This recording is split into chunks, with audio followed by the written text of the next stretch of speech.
Charlie, nous sommes Charlie.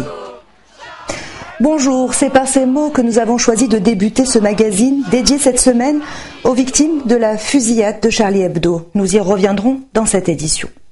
Au sommaire également, la question des migrants avec ces navires à la dérive en Méditerranée. Les gardes-côtes italiens ont secouru en quelques jours seulement des milliers de passagers. Qui sont ces migrants et surtout comment peuvent-ils être accueillis en Europe? C'est ce que nous demanderons à Catherine Witold de Vanden, directeur de recherche au CNRS. La Grèce peut-elle sortir de la zone euro? C'est la menace que brandit Syriza, le parti d'extrême gauche en tête dans les sondages pour les prochaines élections législatives. Alors un tel scénario est-il possible? C'est ce que nous verrons. Enfin, nous irons au Mucem à Marseille pour découvrir la Médinathèque, un espace culturel unique qui propose aux visiteurs des centaines de documents d'archives pour mieux comprendre les populations du bassin méditerranéen. Mais pour commencer, je vous le disais au début de ce magazine, un hommage aux victimes de l'attentat qui a frappé Charlie Hebdo. Le président a décrété un jour de deuil national, les drapeaux ont été mis en berne et des milliers de personnes sont descendues dans les rues dès mercredi soir. L'émotion était palpable partout en France et dans le monde, un moment fort de communion et d'unité pour résister à la barbarie. Ce soir, je suis Charlie.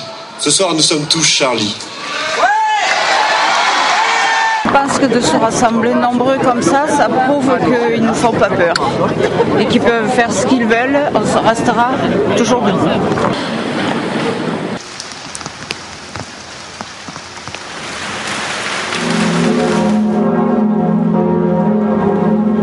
Ça m'a retourné le cœur, j'en suis profondément bouleversée et ça a le goût amer d'un 11 septembre.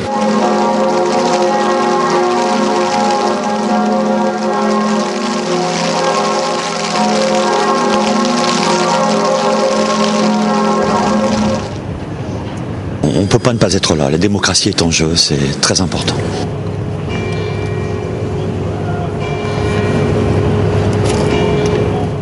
En tant que musulmane, moi aussi, je suis concernée et ça me touche. Ça me touche énormément.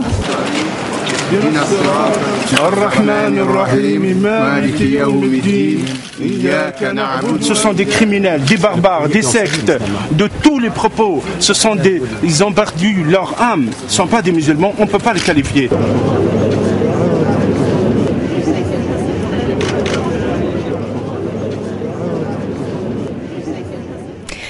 Catherine Witold de Vanden, bonjour.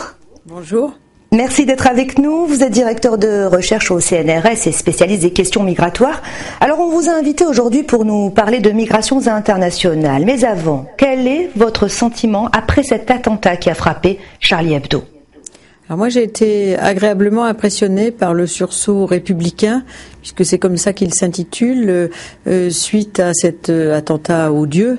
Et on a vu finalement presque toutes les forces politiques, de l'extrême gauche à l'extrême droite, être unies, exprimer un sentiment de cohésion pour défendre la liberté d'expression, pour défendre la laïcité, pour défendre les valeurs nationales. Et donc ça c'est quelque chose d'assez encourageant. Il faut rappeler que cet attentat est survenu dans un climat de xénophobie, pas de xénophobie, mais qui existe aussi, mais d'islamophobie latente, puisqu'on avait eu le livre d'Éric Zemmour, on avait eu la sortie du livre de Michel Houellebecq, qui a eu raison, à mon sens, d'arrêter la promotion de son livre. Donc il y a eu l'idée de pacifier les relations entre les différentes communautés religieuses, et puis aussi de dialoguer avec l'islam, puisque les imams ont été interpellés sur cette question pour dissocier la représentation des populations de culture musulmane de ce terrorisme qui aurait pu s'exprimer sous une autre façon il y a 20 ans ou 30 ans. Alors, Madame Witold de Vanden, derrière ce crime odieux, il y a une attaque directe contre la liberté d'expression. Des obscurantistes qui terrorisent des populations entières, parfois pour leur échapper. Une seule solution, prendre la fuite et par tous les moyens. Revenons, si vous le voulez bien, sur ce qui s'est passé ces dernières semaines en Méditerranée. Les gardes-côtes italiens ont récupéré en quelques jours plusieurs navires à la dérive. L'exemple du Ezadine est édifiant. Le récit de Stéphanie Larion et Manu Faux. Nous sommes le soir du 1er janvier. Un avion de la marine italienne repère l'Esadine, un cargo à la dérive à 130 km des côtes de Calabre. À son bord, 360 migrants, majoritairement des Syriens fuyant la guerre, des hommes, des femmes et des enfants qui débarquent sur le sol italien le soir du 2 janvier, les traits tirés, épuisés, mais heureux que leur calvaire s'arrête enfin. Et comment était le voyage ? Ça a été vraiment difficile. Ça a duré 11 jours, oui. 11 jours.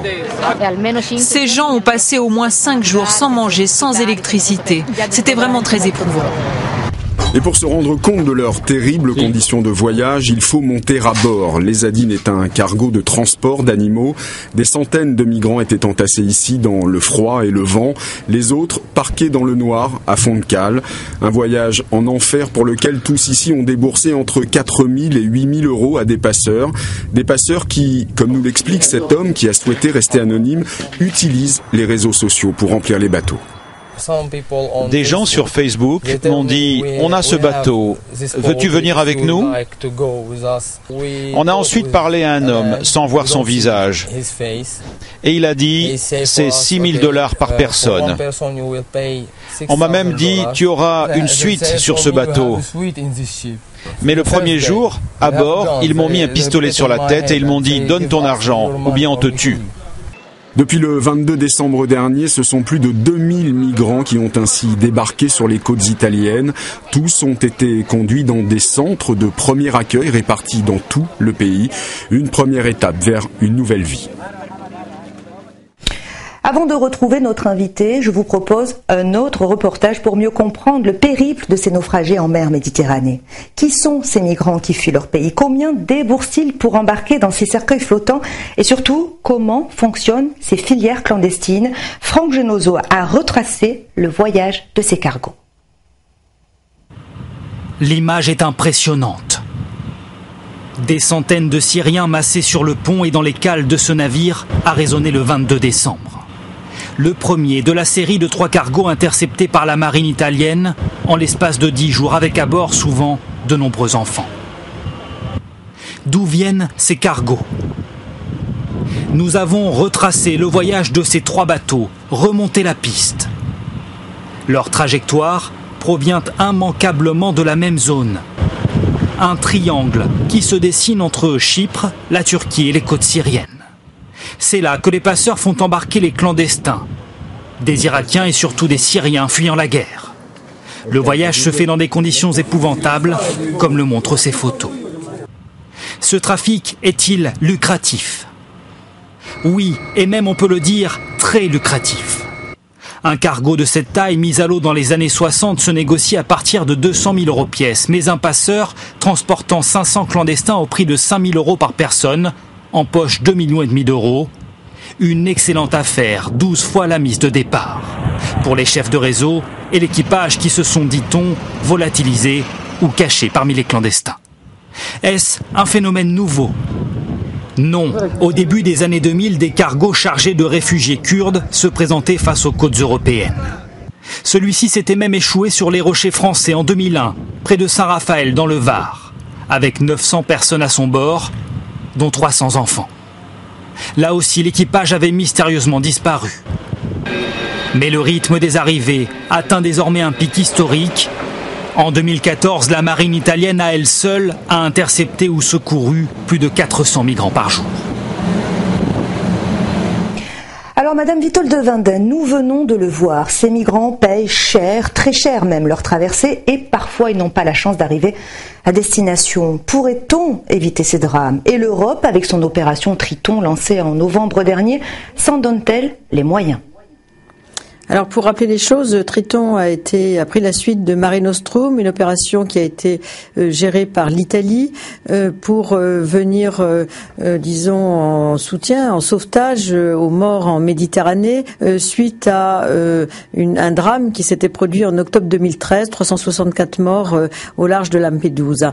Donc on a eu 1 an de Mare Nostrum qui était une opération de sauvetage humanitaire et puis ensuite Triton qui appartient au système Frontex Frontex est venu se substituer à l'échelon européen à cette initiative nationale italienne.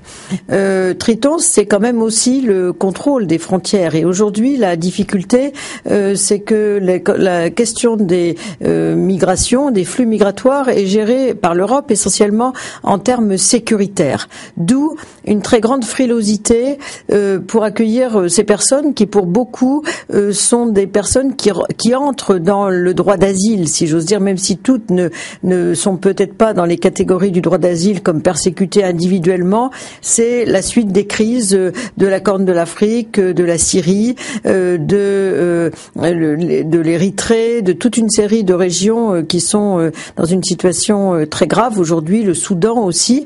Et donc, d'abord, il y a une frilosité. Ensuite, peut-être qu'on pourrait avoir d'autres types de politiques qui permettraient de lutter quand même contre l'effet pervers de ces contrôles, qui est l'économie de la frontière, l'économie du voyage, avec des gens qui ont payé très cher, comme vous l'avez rappelé, les passeurs, en permettant à d'autres personnes que ceux qui fuient les migrants forcés, comme on dit, les crises et les conflits, d'entrer plus facilement. Des gens qui viennent pour chercher du travail, des gens qui viennent parce que chez eux ils considèrent qu'il n'y a aucun espoir. Je pense qu'on pourrait ouvrir un peu plus les frontières qu'on ne le fait, ce qui permettrait de mieux accueillir ceux qui arrivent et d'éviter les drames. Il ne faut pas oublier que la Méditerranée, c'est un vaste cimetière où on a des dizaines de milliers de morts en Méditerranée depuis les années 80, suite à l'approche presque exclusivement sécuritaire du contrôle des frontières extérieures de l'Europe. Alors justement, vous nous avez parlé du droit d'asile. Pour les plus chanceux qui réussissent à atteindre l'Europe, il y a l'espoir d'obtenir le statut de demandeur d'asile. Madame Witold van den, je vous propose de regarder ensemble un reportage sur ce long et difficile parcours. 2 ans d'attente avant d'avoir une réponse négative dans 7 cas sur 10.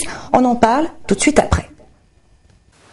Ils ont fui la guerre, l'oppression, les persécutions.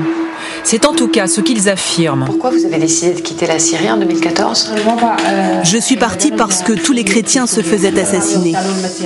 Chaque année, 65 000 hommes, femmes, enfants demandent l'asile, pour très peu d'élus. Essayez de m'expliquer la soirée du 1er mars comme si j'y étais. On a tiré sur moi avec un pistolet et ma femme s'est fait poignarder. Comment sont accueillis les candidats au droit d'asile ? À quelles conditions obtiennent-ils le statut de réfugié ? Mais ne vous faites pas de soucis, d'accord ? La France va vous protéger, d'accord ? Il faut aujourd'hui 2 ans pour avoir une réponse. Comment réduire ce délai jugé trop long ? C'est ici que tout se décide, au sein de l'Office de protection des réfugiés et apatrides. Chaque matin, ces chariots apportent entre 200 et 300 nouveaux dossiers de candidats. La personne doit remplir le formulaire et ensuite la personne doit présenter un récit, son histoire. Une demande d'asile, c'est d'abord cela, une lettre où le demandeur raconte ce qui lui est arrivé. Je suis né le 19 juin 1995 dans le village d'Aftouri. J'ai été arrêté dans la cour de la faculté. Notre restaurant a été incendié. Boko Haram a enlevé ma sœur. J'ai été torturé pour des raisons politiques. Chaque ligne sera analysée, épluchée par un expert en géopolitique, avant le moment déterminant, son rendez-vous avec un agent de l'OFPRA. Tout demandeur y a droit. Dans les box en verre, un tête-à-tête où se joue une vie. Cet Albanais se dit victime d'une vendetta. Il est tombé amoureux d'une femme promise à un autre. Ma femme m'a dit « Ouvre la porte ». Quand je me suis approché, j'ai entendu des coups de feu. Pour l'officier, il s'agit de vérifier si rentrer chez lui présente un danger de mort, si la justice de son pays le protégera. Le jour où vous m'avez dit que vous êtes rendu au commissariat numéro 2, vous avez déposé plainte ? La police ne fait rien pour nous. On ne les intéresse vraiment pas. Le but, c'est de savoir, de vérifier si la personne vous dit la vérité. On observe en fait la crédibilité globale du récit, c'est-à-dire que on regarde d'abord si le récit est cohérent. Par exemple, si le demandeur ne se contredit pas quand il parle, s'il y a une cohérence de date également, une cohérence dans les événements. Si la décision est positive, vous êtes sous la protection de la France, mais par contre, cela signifie que vous ne pouvez plus retourner en Albanie. Je ne veux plus jamais entendre parler de ce pays. J'en ai tellement bavé. Cette année, une fois tous les recours épuisés, 27% de demandeurs ont obtenu leur statut. En 7 ans, le nombre de réfugiés a plus que doublé partout en Europe. Est-ce une nouvelle tendance ? La situation dans les années 90, il y avait des populations qui craignaient des persécutions au même titre qu'aujourd'hui, ou que dans les années 60, comme certains États du cône sud de l'Amérique. Donc en fait, chaque période connaît ses propres réfugiés. Donc ni plus ni moins. Donc vous n'avez pas l'impression que le monde va plus mal ? Non, pour nous, il va toujours mal, si vous voulez. À Paris, l'une des antennes de l'association France Terre d'Asile. Chaque jour, ces réfugiés font la queue, parfois des heures. Comme la majorité des demandeurs d'asile, ils n'ont pas d'adresse fixe. Et pour eux, c'est un problème. Tant qu'il n'a pas le statut de réfugié, le demandeur ne peut travailler. Et l'État lui verse 300 € par mois. 30% d'entre eux, en général les familles et les malades, peuvent bénéficier d'un logement. Les autres doivent vivre chez des proches, occasionnellement au foyer ou dehors, comme ce jeune avocat soudanais. La situation est très difficile. Je vis dans la rue et je n'ai aucun argent pour faire quoi que ce soit. Chaque soir, il retrouve des compatriotes qui, comme lui, dorment sous les ponts. Et ce, depuis des mois. Car aujourd'hui, pour obtenir une réponse de l'administration, il faut attendre en moyenne 2 ans. Nous sommes un des pays en Europe qui consacrons le moins d'argent par demandeurs d'asile. Si je compare aux moyens qui sont mis, par exemple, aux Pays-Bas, en Allemagne ou en Angleterre, c'est plus que nous. Au travers de son projet de loi, l'État affirme justement vouloir investir pour améliorer les délais de réponse et ainsi éviter que des réfugiés accueillis par la France ne deviennent des clandestins. Alors on a entendu dans ce reportage que l'État français espère réduire les délais pour éviter que ces réfugiés ne deviennent des clandestins. Selon vous, Madame Witold van Den, cette réforme peut-elle être efficace ? Alors, elle peut être efficace parce que je pense que l'idée c'était d'éviter une deuxième affaire Leonarda. Faut pas oublier qu'on a eu l'histoire de cette jeune femme rome dont la famille était depuis 7 ans en France, tout en attendant sa réponse pour son statut de réfugié qu'elle n'avait toujours pas obtenu. Et donc aujourd'hui, il y a une grande difficulté. Il y a la réforme du droit d'asile en France suit la directive européenne qui a été adoptée en 2014 pour essayer d'harmoniser le droit d'asile entre les différents pays européens, faire en sorte que quel que soit le pays auquel on s'adresse, on ait les mêmes chances d'obtenir l'asile, ce qui pour l'instant n'est pas le cas, parce que chaque pays européen a sa diplomatie, donc sa sensibilité à telle crise ou tel conflit, et l'idée c'est d'une part d'harmoniser et de raccourcir les délais pour éviter que des gens restent longtemps dans des situations d'irrégularité du séjour dans l'attente de leur réponse au statut de réfugié. Donc l'avantage serait d'éviter ce genre de situation. Le risque, c'est que les personnes soient, expédiées, si j'ose dire, quant à leur demande. Aujourd'hui, pour la première fois en France, il y a plus de réponses positives en première instance, c'est-à-dire avec l'OFPRA, l'Office français de protection des réfugiés et apatrides, qu'en deuxième instance avec la Cour nationale du droit d'asile. Pendant très longtemps, c'était l'inverse. Ça voulait dire que finalement, on faisait pas le tri, ou beaucoup moins d'abord, et ensuite on renvoyait à la Cour le tri. Donc là, ce sera un progrès. Mais malgré ce tri, est-ce que vous pensez réellement, quand on voit ces migrants qui arrivent en Europe en prenant les plus grands risques, est-ce que vous pensez réellement que parce qu'ils seront restés 2 mois sur le territoire ou 2 ans, ils seront prêts à repartir ? Non, ils ne repartiront pas. Ce qu'il faut, c'est faciliter, par exemple, la régularisation de ceux qui n'entrent pas dans les critères de la persécution individuelle, qui sont les critères de la Convention de Genève, faciliter les régularisations, trouver une solution digne, ce qui n'est pas toujours le cas pour les mineurs isolés, non accompagnés, qui souvent fuient aussi des situations de crise et de conflit, trouver des solutions également pour les familles, donc assouplir l'ensemble des règles de la politique d'immigration, et pas seulement celle du droit d'asile, parce que tous n'entrent pas dans les catégories du droit d'asile, même si beaucoup sont ce qu'on appelle des migrants forcés, c'est-à-dire des gens qui arrivent de situations de crise, même s'ils n'ont pas été individuellement persécutés, et qui cherchent tout simplement un avenir meilleur en venant dans un pays européen. Catherine Withold-Wenden, merci d'avoir accepté notre invitation et merci pour votre éclairage. Je rappelle que vous faites partie du comité de rédaction de la revue Migration et Société. Dans le reste de l'actualité en Méditerranée, il y a la Grèce qui fait des frayeurs aux bourses européennes. À moins de 3 semaines des élections législatives, Alexis Tsipras, le leader de la gauche radicale Syriza, garde 3 à 6 points d'avance dans les sondages.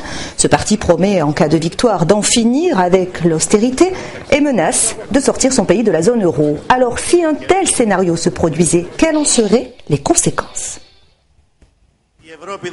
C'est peut-être l'homme du changement en Grèce, le leader de la gauche radicale donné favori des prochaines élections. Alors quel scénario si son parti Syriza l'emporte ? Bientôt, si notre peuple le veut, les mesures d'austérité appartiendront au passé. La fin de l'austérité, le leader de Syriza la promet à chaque meeting. Il veut engager un bras de fer avec les créanciers du pays. Premier scénario modéré, une renégociation de la dette avec des conditions de remboursement un peu plus souples. Deuxième scénario, plus radical, Athènes pourrait refuser de rembourser et annuler sa dette. En clair, la Grèce serait déclarée en faillite. Quelles conséquences alors pour ces créanciers ? La dette grecque reste considérable, 323 milliards d'euros. Mais depuis le début de la crise, les créanciers ont changé. Les banques privées se sont peu à peu retirées du jeu. Elles ne détiennent plus aujourd'hui que 87 milliards d'euros. Le reste de la dette, 236 milliards, est détenu par des institutions publiques, des États de la zone euro par exemple, ou la Banque Centrale Européenne qui pourrait bien ne plus jamais revoir leur argent. Autre menace, si la Grèce ne paie plus, que d'autres pays en difficulté suivent son exemple. 2 dangers absolument majeurs, celui de l'Espagne, voire même celui de l'Italie, qui sont 2 pays énormes, et là, qui mettraient en danger non seulement, on va dire, l'équilibre européen, mais l'euro lui-même. Quel impact pour la France ? Pas de grand risque pour les banques françaises, beaucoup moins exposées que par le passé. 3,5 milliards d'euros de dette grecque détenue par le Crédit Agricole, 700 millions pour BNP Paribas et 300 millions d'euros pour Société Générale. En revanche, la facture serait beaucoup plus lourde pour le contribuable français, au moins 50 milliards d'euros selon les calculs de Bercy. Et on reste en Grèce pour parler de climat. La neige est tombée abondamment ces derniers jours, comme vous pouvez le voir sur ces images. Une vague de froid portée par la tempête Zina qui a surpris les habitants. La perturbation s'est déplacée vers d'autres pays du bassin méditerranéen, comme le Liban ou encore la Syrie. Dans le même temps, c'est presque le printemps dans le sud de la France. Sur la côte d'Azur, il fait beau et il fait doux, à tel point que le mimosa fleurit déjà. 1 mois d'avance cette année pour cette fleur d'hiver au parfum si marqué et à la couleur si ensoleillée. C'est l'hiver, le temps où la montagne de Tanneron, au-dessus de Cannes, se couvre d'or. Le temps où les mimosas sont en fleurs. Depuis 4 générations, la famille Augier exploite cette essence, arrivée d'Australie à la fin du 19e siècle, et qui s'est acclimatée à la perfection au climat méditerranéen. Cette année, il a une qualité exceptionnelle. Le seul souci qu'on a, c'est qu'on a un climat qui est complètement défavorable. Donc il faut faire très attention à ce qu'on récolte. La mimoserie a 1 mois d'avance, à cause de l'automne doux et pluvieux. Les fleurs sont déjà très ouvertes. Mais Benoît Augier, qui a grandi au milieu de ces arbres, ne s'est pas laissé prendre de vitesse. C'est quelque chose qui s'explique pas, c'est un peu comme la vigne. C'est un suivi continu sur l'année. Et il faut pas rater le premier jour aussi de cueillette. Et donc il faut connaître bien la maturité de la fleur pour avoir la meilleure qualité possible.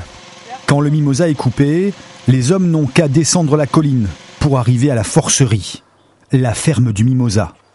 Ici, on trie, on élimine les fleurs trop ouvertes et on place les tiges dans cette pièce. Température 23 degrés, 90% d'humidité. Le mimosa va s'épanouir, se préparer à résister au voyage. C'est là que le miracle va s'accomplir. Et donc au bout de 12 heures, entre 12 heures et 48 heures, en fonction de notre appréciation, on va le sortir, il va passer en salle de conditionnement et il va être redistribué sur toute la France et toute l'Europe. Une fois la fleur éclose, le travail minutieux commence. Le mimosa s'apprête à coloniser le nord. Et pour la famille Augier, il faut en finir avec l'image d'une fleur fragile. Je la tords, voyez tout ce que je lui fais ? Je la secoue, la fleur revient à elle. Elle s'abîme simplement en contact de la chaleur des appartements. Le mimosa est conditionné en bouquet. 150 grammes de soleil d'été pour donner de la couleur à l'hiver.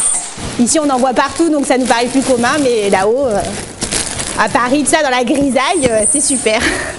Le mimosa va fleurir les pentes du massif de Tanneron et les grandes capitales européennes jusqu'à la fin du mois de février.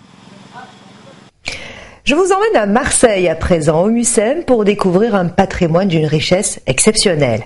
En partenariat avec l'INA, l'Institut national de l'audiovisuel, la Médinathèque met à la disposition des visiteurs les archives de 15 télévisions du pourtour méditerranéen. Un espace culturel unique et en accès libre. Soyez les bienvenus au MUSEM. Désormais, aux côtés des expositions permanentes ou temporaires, vous pourrez avoir accès gratuitement à une vidéothèque exceptionnelle. Sont disponibles ici plus de 4000 documents d'archives provenant de 15 télévisions méditerranéennes. D'un simple clic, vous pouvez choisir un film, un thème, un pays. Les Grecs fondateurs de Marseille venaient de la rive aujourd'hui turque de la mer. Souvent, on a l'impression que l'actualité va si vite qu'on perd tous nos repères. Et les archives, ça donne la couleur du temps. La façon de s'habiller, la façon de manger, les voitures, les gestes.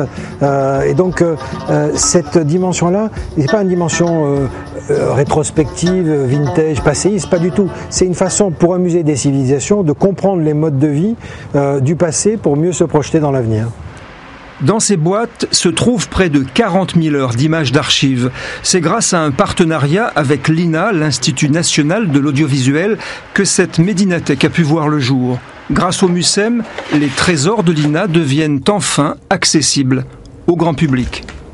Bien sûr que c'est une reconnaissance pour notre travail, bien évidemment, que d'être présente dans une institution culturelle aussi prestigieuse, mais je crois que c'est un choix aussi du MUSEM de proposer aux visiteurs quelque chose qui aujourd'hui, la télévision, elle fait partie de la mémoire collective, elle structure des modes de pensée, des réflexions, des regards des uns sur les autres. Sous le soleil d'hiver, Mémoire vivante des peuples et des cultures de la Méditerranée, l'archive télévisuelle nous parle de notre passé et enrichit notre réflexion. Elle nous permet d'apprécier et de comprendre l'évolution de notre société. À découvrir au MUSEM, en accès libre. Et sachez que vous pouvez voir ou revoir ces reportages sur les réseaux sociaux via notre page Journal de la Méditerranée. On se quitte comme on a débuté ce journal par un hommage aux victimes de l'attentat qui a frappé Charlie Hebdo. Au revoir, à la semaine prochaine.